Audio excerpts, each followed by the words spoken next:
I think that there's always the opportunity for people of goodwill to work together on ambitions and goals that serve a common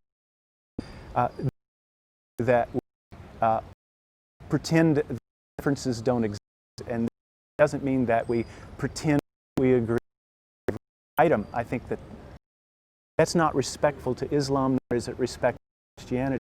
Having said that, but there are a number of ways and a number in which people of goodwill, both Muslim and Christian, can work together for fostering,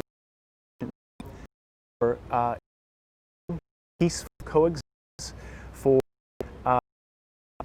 working together to understand each other better. I think these are all things that, as we work together, can hopefully provide a arena, a culture in which love, respect, and tolerance. I think I am hopeful. I trip such gracious and warm Muslims who clearly have respect and tolerance towards other religions. I find that something very I appreciate very much. Again, this is not to pretend that we don't agree.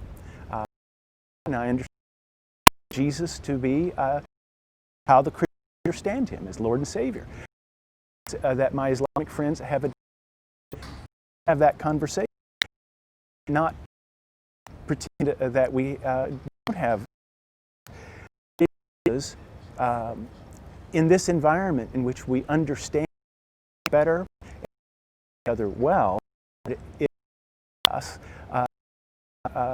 live in a positive way that makes advance of building and society in which people work together peaceably, without bigotry, hatred, without fear.